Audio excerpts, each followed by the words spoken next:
예, 3교시고요. 두 번째 결산 분계 주제는 현금 과부족이에요. 예, 얘도 별 내용도 아닌데 여러분들이 집중하지 않기 때문에 좀 헷갈려하는 경우가 많은 것 같아요. 자, 오늘 이 개념도 끝내봅시다. 자, 어떤 내용이에요?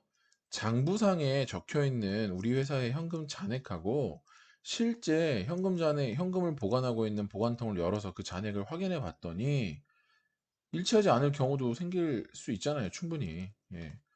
그래서 어떻게 해요? 그러면 장부상에 지금 잔액하고 실제 현금 잔액하고 다르면 어디로 맞춰야 돼요? 우리는 상식적으로. 장부에는 5만 원이라고 적혀 있는데 현금 통을 열어보니까 실제는 뭐 만 원밖에 없다. 그럼 우리는 어떤 조치를 취해야 되겠습니까? 일단은 장부에 5만 원이라고 적혀 있는 그 현금 금액을 수정해 줘야 되겠죠. 왜? 아, 실제로 5만 원이 없는데? 만 원밖에 없는데? 그럼 장부에 있는 걸 어떻게 해 줘야 돼요? 5만 원에서 만 원으로 4만 원만큼 감소시켜 줘야 되겠죠. 예, 그렇게 적어 놔요, 일단. 어. 그리고 실제 만 원이라는 금액으로 장부를 표시하고 있다가 그냥 그걸로 끝나는 게 아니라 기중에 1년 동안 계속 찾는 거예요. 아, 도대체 이 장부에는 5만 원이라고 적혀 있는데 왜 실제로 만 원밖에 없지? 이 4만 원은 도대체 어떻게 쓰여진 거지? 어디에 쓰여진 거지? 뭐 이거를 찾아야 되겠죠. 그 원인을 계속 찾는 거야. 그래서 만약에 찾게 되면 아, 4만 원이 비었는데 그 중에 만 원은 우리 그 임직원들이 점심 때 간식을 사 먹었네. 그리고서 증빙을 제출하지 않아서 우리가 몰랐던 거네. 이렇게 밝혀졌다. 그러면 증빙 제출하라고 하고 그리고 우리는 분계를 어떻게 해야 되겠어요? 복리후생비 만 원이라고 그 밝혀진 원인을 적절하게 표현할 수 있는 계정 과목을 이용해서 분계를 해줘야겠죠. 그런데 복리후생비 만 원 이렇게 하면은 비용 계정 과목이기 때문에 예, 차변에다가 분계해주면 되겠지만 대변에는 뭘 쓸 거예요? 그죠? 그게 밝혀진 시점에 실제 만 원이 지급된 게 아니잖아요. 현금 만 원이 그때 나간 게 아니야. 그죠? 언젠지 몰라요. 이미 예전에 나갔어. 근데 우리가 지금까지 그걸 파악을 못했기 때문에 어, 장부에 있는 현금 잔액이랑 실제 현금 잔액이랑 차이가 있었던 거잖아요. 그래서 요렇게 그 차이에 대해서는 현금 과부족. 과는 뭐예요? 넘치는 거고 부는 부족한 거예요. 그러니까 넘치거나 혹은 부족한 그런 임시 계정 과목을 씁니다. 임시 계정 과목. 그래서 원인이 밝혀질 때까지만 사용되고 원인이 끝까지 밝혀지지 않으면 어떻게 해줘야 돼? 12월 31일 기말 현재 기준으로 해서 잡손실이나 잡이익으로 처리하시면 되겠습니다. 그러면 사전적으로 생각해 볼게요. 원인이 밝혀지지 않았는데 언제 잡손실로 이 현금 과부족이 사라지게 될까요? 예, 장부보다 실제 현금이 많은 경우였겠죠. 잡손실은요.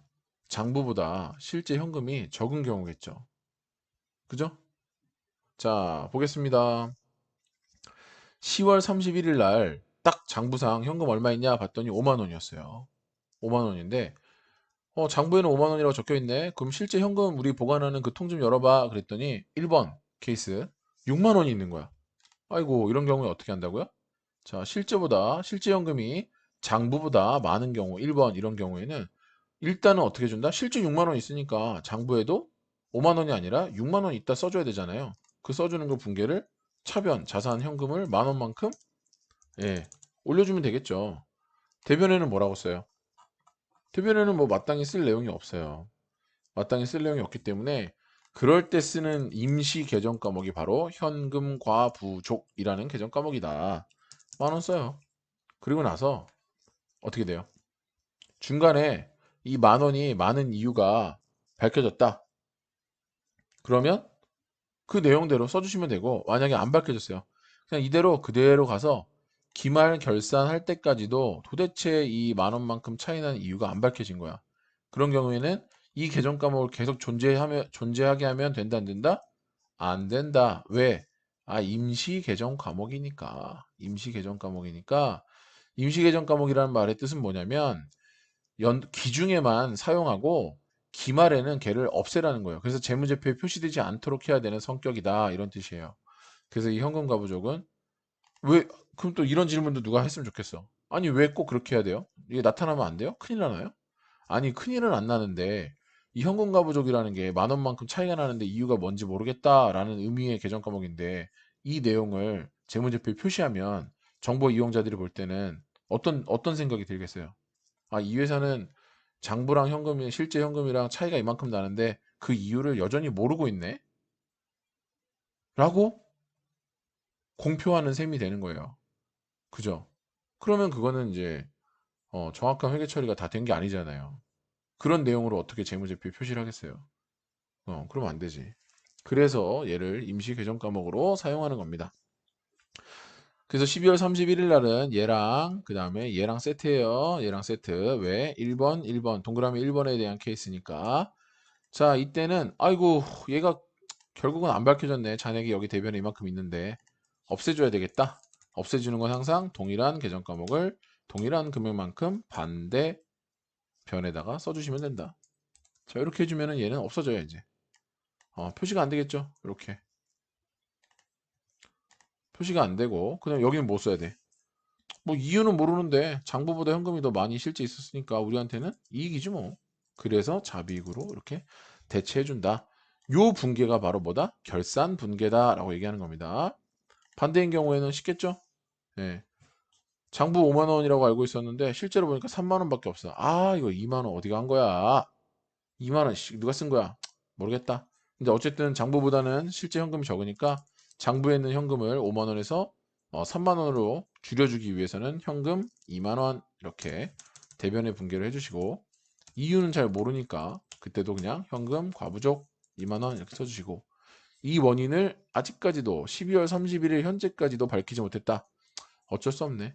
이 계정 과목은 쓰면 안 되니까 이렇게 없애줘야 돼. 없애주려면 현금 과부족 2만 원 이렇게 반대 계정 과목 반대 변에다가 대변에다 써주시면 되고 요만큼은 아휴 이유 모르지만 하여튼 2만 원만큼 손실 받네. 실제 현금이 없으니 잡손실 2만 원 이렇게 분계를 해주시면 되겠습니다. 자, 이해되셨죠? 현금 가부족이라는 계정 과목은 다 사라졌어요. 이렇게 요렇게 사라졌어요. 그리고 결국은 요 잡이익 잡손실이라는 게 남았겠죠. 자, 요게 현금 가부족에 대한 기말 결산 분계입니다. 요게 요 내용이 되셨죠? 자, 가지급금 가수급금 가겠습니다. 제가 여기 보면 현금 가부족하고 가지급금 가수금 그리고 소모품 이 세 가지를 묶어놨는데 묶어놓은 이유는 순서대로 한 이유는 성격이 거의 비슷해요. 거의 같은 내용이야. 얘도 볼게요. 금전을 내가 지급했거나 혹은 받았는데 이게 아예 지금 귀속의 문제가 아니에요. 내년도 거를 미리 받았거나 이런 의미가 아니라 왜 받았는지 모르는 거야. 도대체. 혹은 대충은 아는데 그 내용이 정확하게 확정이 안 됐어. 받긴 받았는데 이게 그런 이유로 받은 걸로 내가 알고는 있는데 진짜 그건가? 그게 아직은 확정이 안 됐어. 그런 경우에는 일단 받은 돈을 가수금이라고 쓰거나 또 일단은 지급해준 돈을 이거 여기에 쓸 것 같긴 한데 어디에 쓸지 정확하게 정해지지 않았거든. 근데 대충 이런 목적으로 써. 그리고 잠깐 준 거야. 잠깐은 아니죠. 그러고 준 거야. 그러면 그거를 가지급금이라고 해놓고요. 그런 다음에 시간이 흘러서 실제로 그러면 이거 어디다 썼냐 혹은 받은 돈이 이런 이유 때문에 우리가 받은 거구나 이게 밝혀지면 그 밝혀진 내용에 맞춰서 기말에 12월 31일에 그 내용대로 분계를 더 해주면 된다 이런 뜻입니다. 자, 가볼게요. 출장 가는 직원한테 그죠? 10월 25일 날 출장비 얼마 들지는 모르겠는데 그래도 한 15만 원 이내에서는 쓸 수 있지 않겠니? 일단은 15만 원 줄게 라고 하고 지급한 거예요. 그때 회사는 어떻게 한다고? 현금을 일단 주잖아요. 얼마만큼? 15만 원 일단 줘. 줄어들었어 현금이. 근데 이게 교통비로 쓰일지 복리후생비로 쓰일지 뭘로 쓸지 모르는 거야. 그래서 일단은 가지급했다. 가지급금 이렇게 써놓고요. 그 다음에 출장에서 복귀한 직원이 뭐라고 했냐면 15만 원 중에서 9만 원만 교통비로 쓰고요. 나머지 뭐 특별히 돈 더 들어간 건 없어서 남은 6만 원은 회사에 반환하겠습니다. 이렇게 이제 확정이 됐죠. 그 내용이. 그럴 때는 어떻게 준다? 얘도 가지급금도 임시계정 과목이거든요. 얘랑 같죠? 현금 가부족이랑. 그래서 어떻게 줘야 돼? 기말에는 무조건 없애줘야 돼. 가지급금 15만 원 전체를 없애주면 띵냐 띵냐 해서 결국은 표시가 안 돼요. 어디에도. 그런데 여기 내용이 뭐야? 확인된 내용은 교통비니까 여비 교통비로 얼마 썼다? 9만 원 썼대. 그리고 나머지 6만 원 어떻게 했대요? 반환했으니까 회사 입장에서는 6만 원이 현금이 늘어났겠죠. 다시 또. 이렇게 해주는 게 바로 가지급금 정산이다. 기말 결산 분계다. 이렇게 얘기하는 겁니다.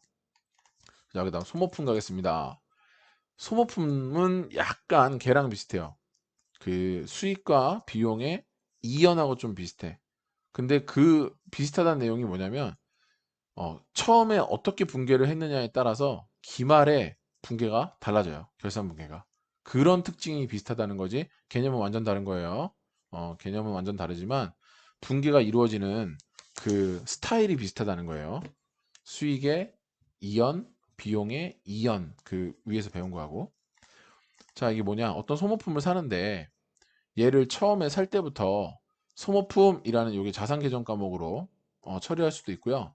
아니면 그냥 바로 또 소모품 B 이렇게 비용으로 손익계산서상의 비용으로 처리할 수도 있습니다. 뭐 어떻게도 상관없는데 중요한 거는 얘도 어 1년 이상 꼭 1년은 중요하지 않아. 하여튼 한 번 샀지만 그 소모품이 단기에 전체가 다 사용되어지지 않고 일부가 다음 기로 넘어가서 사용되어지는 경우, 요런 경우에 요 결산 분계를 해주시면 되는 겁니다.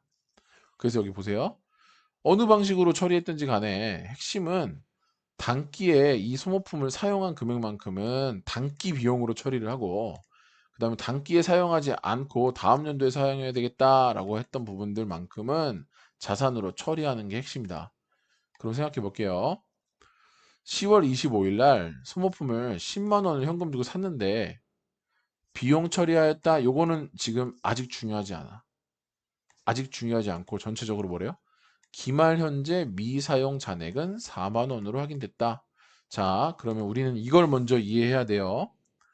소모품, 그냥 말 그대로 소모품이에요. 써버리고 그냥 사라지는 그런 재화를 샀어요. 10만 원만큼을. 그런데 얘를 단기 2020년 가정합니다. 2020년에 이 소모품 얼마만큼 썼어? 6만 원만큼 쓴 거죠. 실제 사용한 거지. 그리고 아직 사용하지 못한 게 얼마래요? 4만 원만큼은 아직 미사용했답니다. 금액으로 구분해 보면 6만 원만큼은 단기에 썼고 4만 원만큼은 아직 그 소모품을 사용하지 않았대요. 그러면 우리가 가야 될 최종 목표는 뭐냐면 목적지는 단기에 비용으로 6만 원으로 처리하고 비용을 6만 원으로 처리하고 자산을 아직 사용하지 않았으니까 자산을 4만 원으로 처리하는 것이 우리의 최종 목적지입니다. 그 목적지를 가기 위해서 10월 25일 실제로 10만 원이라는 현금을 주고 샀을 때 과연 어떻게 처리했는지부터 보겠습니다. 1번 비용으로 처리했대요. 그때 이미 그때 비용으로 처리했대. 무슨 소리야? 이때 소모품 B 10만 원. 소모품하고 소모품 B는 달라요. 자, 소모품 B 요거는 손익계산상의 비용으로 표시되는 계정 과목이고 대변에 아이고 뭐 현금을 샀죠. 또 현금 10만 원. 이렇게 처리를 해버렸다는 거야. 10월 25일 날. 그럼 우리가 가야 될 목적지, 최종 목적지의 아름다운 분계의 모습은 뭐다? 쓴 것만 비용이고 쓰지 않은 건 자산으로 처리해야 된다니까? 즉, 여기 있잖아요. 단기에 사용된 금액 6만 원은 비용이 돼야 되고 미사용된 금액 4만 원은 자산으로 처리되어야 되는 게 올바른 기업의 기준이다 이거예요. 그런데 지금 이미 이렇게 해놔버렸어, 분계를. 그럼 지금 비용으로 인식한 게 10만 원이잖아. 근데 비용으로 단기에 인식해야 될 금액은 6만 원이면 된다니까? 그죠? 자, 이런 경우에 어떻게 해야 돼? 기말에 12월 31일에 우리는 어떤 회계 처리를 추가로 해주면 되겠어요? 아우, 이거 너무 많다. 6만 원만 있으면 되는데 4만 원만큼 빼자. 그죠? 그리고 4만 원만큼은 미사용됐으니까 뭘로 처리하래요? 자산으로 처리하래요. 자산. 소모품이라는 계정 과목은 자산 비용이 아니고 자산이에요. 자, 이렇게 처리해 주시면 되는 거예요. 요게 구입할 때 10만 원 주고 전체를 구입할 때부터 아예 전체를 비용으로 처리했을 때는 결산 분계를 이렇게 해주시면 되고요. 만약에 구입 시점에서 자산으로 처리한 경우도 있어. 뭐라고? 이렇게 그냥 이렇게 한 거야. 소모품 짜산이 아닌 자산 10만 원, 현금 10만 원. 이렇게 한 친구 이렇게 한 경우도 있을 수 있어요. 그죠? 근데 내용은 같으니까. 이럴 땐 어떻게 해야 돼? 아우, 자산을 10만 원씩 잡을 필요가 없다니까. 미사용된 금액만큼인 4만 원만 자산이 되면 되니까 아유, 이거는 6만 원을 없애줘야 되겠네. 그래야 왜 자꾸 짜산이었을까요? 자, 6만 원만큼 없애주면 4만 원만 남잖아. 그리고 비용을 지금 하나도 인식 안 했잖아. 단기에 6만 원어치는 썼다고 했는데 사용했으니까 이거는 비용 6만 원. 이렇게 해주면 되겠습니다. 이게 결산분기예요. 각각 다르죠? 왜 다르다? 아니, 맨 처음에 기중에 어떻게 회계 처리해놨느냐에 따라 달라질 뿐이지 결국 이 두 개는 어, 사용된 금액 6만 원만큼은 비용으로 처리하고 단기에 미사용된 거는 결국 4만 원만큼은 자산으로 처리되어야 된다라는 최종 목적은 동일하게 달성한 거죠, 지금. 어떤 식으로 했든지 간에. 되셨나요? 좋습니다. 아이고. 자, 그 다음에 당자차월입니다. 당자차월. 당자차월의 개념은 뭐 어렵지 않습니다. 뭐죠? 자, 여러분들이 아직 마이너스 통장이 없을 수도 거의 없을 텐데 뭐 있는 친구도 있겠지만 그냥 보통 예금 통장을 만들었는데 그 통장에 보통은 잔액이 1원이라도 있어야 우리가 출금할 수 있는 거 아닙니까? 그쵸? 그런데 은행은 뭐 너는 신용이 괜찮으니까 한 1,000만 원까지는 네 통장에 잔액이 없어도 우리가 대신 돈을 네가 지급해 달라고 하면 지급해 줄게. 그냥 편하게 써. 그리고 다시 돈 생기면 채워 넣어. 요런 게 마이너스 통장이에요. 그래서 실제로 통장 거래 내역을 찍어 보면 요새는 뭐 통장을 종이 통장을 쓰지 않죠. 그래서 뭐 통장 정리할 일이 없겠지만 인터넷 뱅킹 들어가서 그 거래 내역을 엑셀로 보면 실제로 잔액이 마이너스가 표시가 돼요. 왜? 잔액은 빵인데 내가 돈이 필요해서 그 통장에서 100만 원을 인출하려고 100만 원 인출했는데 일반적인 통장 같으면 당연히 인출이 안 되죠. 잔액이 빵원인데. 빵원이 있을 경우에. 근데 이 통장은 인출이 돼요. 인출이 되면서 통장 잔액에 뭐라고 찍히냐면 마이너스 100만 원이라고 찍힙니다. 음수로. 그죠? 재밌어요. 그런데 요거는 이제 기중에는 연도 중에는 뭐 돈이 필요하면은 더 뺐을 수도 있고 마이너스 120도 됐다가 마이너스 160도 됐다가 이럴 거 아닙니까? 또 돈이 생기면 더 넣기도 하고 그럼 다시 마이너스 160이 뭐 마이너스 90만 원으로 줄었다가 왔다리 갔다리 해요. 연도 중에는. 그러다가 12월 31일이 되면 그때 현재 마이너스 그 금액이 얼마인지를 확인해야 돼. 다행히도 마이너스가 아니라 양수면 뭐 우리가 신경 쓸 게 없지만 그때 확인했더니 최종적으로 마이너스 100만 원이 찍혀 있었다. 그런 경우에는 어떻게 해줘야 돼요?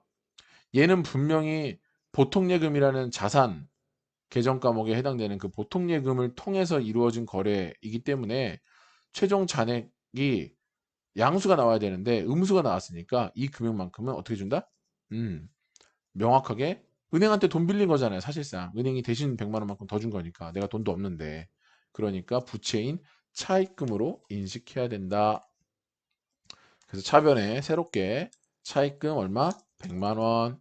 어휴, 1000만 원 했을 뻔했네요. 이렇게 분개해 주시고 대변에는 뭐 해주면 되겠어요? 보통 예금 100만 원 이렇게 해주면 자, 요거 좀 헷갈릴 수도 있는데 제가 자세히 설명해 드릴게요. 보통 예금을 차입금으로 보통 예금이라는 계정 과목의 성격이 결국 마이너스이기 때문에 차입금으로 바꿔주기 위해서는 어떻게 줘야 돼? 우리 위에서 계속 했을 때처럼 얘가 10만 원으로 지금 적혀 있는데 그죠? 4만 원만 남게 하려면 반대 계정 과목에다가 6만 원을 적어줌으로써 4만 원만 남게 만들었잖아요. 근데 지금도 보통 예금이라는 계정 과목에 금액은 마이너스 100만 원이지만 얘를 없애고 차입금이라는 게 새로 생겨야 되는데 얘를 없애기 위해서 대변에다가 보통 예금을 쓰면 어떻게 써줘야 되냐면 이렇게 써줘야 돼. 보통 예금하고 마이너스 100만 원 이렇게 써줘야 우리가 원하는 분개를 할 수가 있어요. 그죠? 이런 분개가 어디 있어요? 있어요. 이렇게 두 개 더하면 0이죠. 0이기 때문에 괜찮아. 근데 보통 이렇게 안 하고 어떻게 해줘? 그냥 차변에 보통 예금을 똑같이 써주되 금액을 양수 100만 원 이렇게 써주면 기존에 마이너스 100만 원이었으니까 어떻게 되겠어요? 두 개가 더해지면 0이 되면서 보통 예금 계정 과목 자체가 사라진다기보다는 표시되지 않는 거죠. 재무상태표에 표시되지 않는 결과를 가져올 수 있게 됩니다. 그래서 차변에 보통 예금 100만 원 이렇게 써놓은 거예요. 이게 맞아요. 이거 좀 헷갈릴 수 있어. 자, 그 다음에 여섯 번째, 부가세, 예수금, 부가세 대급금. 지금 이런 주제들에 대해서 12월 31일 기말에 결산 분계를 하셔야 된다. 이런 뜻입니다. 자, 부가세, 예수금, 부가세 대급금 이게 뭐였지? 일단 이 계정 과목이 뭘 의미하는지조차 모르신다면 그러면 결산 분계는 의미가 없죠. 어떻게 될지 모르니까. 자, 그래서 이번 시간에 또 알면 되잖아요. 네, 알아봅시다. 그냥 예시를 바로 가볼게요. 예시를. 예시. 10월 1일 날 상품을 5만 원에 매입했대요. 그러면 우리 분기 어떻게 돼요? 이때 상품 자산이 상품 5만 원 이렇게 올라갈 거고. 근데 여기 뭐래? 부가가치세 별도. 그러면 현금으로 지급했다고 할게요. 상품 매입하면서 5만 원 줬어요? 5만 5천 원 줬어요? 5만 5천 원 줘야지. 부가가치세까지. 그죠? 그러면 대차에 차익이 발생하잖아. 여기에 5,000원, 이 5,000원 뭐라고 써요? 이거를 부가세 대급금이라는 계정 과목을 씁니다. 얘가 곧 뭐가 돼요? 매입세액이 되는 거예요. 매입세액. 우리가 나중에 우리 회사 기준으로 부가가치세 신고할 때 매출세액에서 차감할 금액입니다. 저 부가세 대급금은. 자, 부가세 예수금도 인식해보자. 무슨 소리냐? 매입을 했는데 이 5만 원에 산 상품을 얼마에 팔았대요? 8만 원에 판매했대요. 그런데 역시나 부가가치세는 별도라고 했으니 우리는 현금을 받았는데 8만 원 받을게요. 8만 8천 원 받을게요. 8만 8천 원 받아야죠. 부가세까지. 그죠? 그 다음에 여기는 뭐라고 해요? 상품 매출. 얘는 수익이죠. 8만 원이게요. 8만 8천 원이게요. 매출은 8만 원이죠. 왜요? 8천 원은 우리 게 아니야. 우리 수익이 아니야. 부가가치세 매출세액으로 납부해야 될 세금인데 내 게 아니지. 그래서 이건 아까 자산이었고 자산에 표시되고 얘는 부가세 예수금이라고 해서 부채로 표시됩니다. 왜? 우리가 국가에 내야 될 세금이에요. 그죠? 그러면 우리는 결국 12월 31일 날 생각해 보면 지금 예시를 저기 뭐죠? 부가가치세 과세 기간으로 따지면 2기 확정 10, 11, 12, 4분기로 한정해서 지금 얘기하는 거예요. 이 기간 4분기에 거래가 이 두 개밖에 없다고 하면 우리는 결국 부가가치세 납부를 얼마를 해야 됩니까? 그죠? 8,000원이 아니라 얼마? 어, 매입세 5,000원 뺀 3,000원만큼을 납부해야 돼요. 부가가치세로. 그죠? 그럼 이 내용을 기말에 결산분계를 통해서 표시해줘라 이런 뜻입니다. 무슨 말이야? 이 분계로만 그냥 그대로 놔두면 부가세 대급금은 대급금대로 이만큼 쌓여 있고 부가세 예수금은 예수금대로 이만큼 쌓여 있어서 도대체 얼마의 부가가치세를 최종적으로 다음에 내야 되는지에 대한 내용이 전혀 알 수가 없게 돼요. 그래서 어떻게 한다?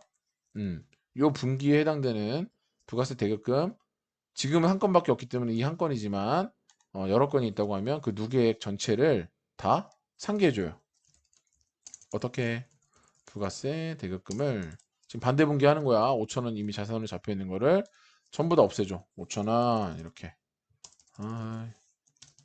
네, 이렇게 없애주고 다시 부가세 예수금도 누적된 금액 전체를 다 없애줘요. 그러면 대차 차익이 얼마 생겨요? 여기 3,000원 생기죠. 3,000원. 그렇죠. 이 3,000원이 뭘 의미하는 거야, 결국? 예, 다음 연도 1월 25일까지 납부해야 될 부가가치세 납부세액을 의미하는 거예요. 그래서 얘를 미지급 세금이라는 계정 과목으로 이렇게 표시를 해주면 어, 기말에 결산 분계를 통해서 이런 분계를 해주지 않으면 단순히 부가세 대급금의 누적 금액이 얼마인지와 부가세 예수금의 누적 금액이 얼마인지만 그냥 표시될 뿐인데 이런 분계를 통해서 부가세 대급금의 누적 금액과 부가세 예수금의 누적 금액은 싹 사라지고 다 사라지고 순수하게 실제 내가 부가가치세 납부세액으로 내야 될 세금이 얼마인지가 대변 예, 부채죠. 내야 될 세금이니까, 의무니까. 이 부채 금액이 딱 명확하게 표시가 되는 그런 결과를 가져오게 됩니다. 이게 바로 뭐예요? 정보의 유용성이 너무 높아진 거죠. 이 결산 분계를 통해서 정보의 유용성이 훨씬 높아졌어요. 사람들이 이렇게 이 분계를 한 이후에 만들어진 재무제표를 보면, 아, 이 회사는 부가가치세로, 뭐 꼭 부가가치세가 전부는 아니지만 저 미지급세금 계정 과목에 어쨌든 세금으로 납부해야 될 금액이 3천 원이 있구나라는 거를 명시적으로 알 수 있게 되죠. 예, 그래서 결산 분계를 하는 거예요. 지금처럼. 이 분계는 어떠한 현금 흐름도 존재하지 않기 때문에 우리가 추가적으로 신경 써서 해주지 않으면 누락되기 쉬운 부분이죠. 전부 다 그래요, 결산이라는 게. 음. 이제 조금 감이 오시죠? 네.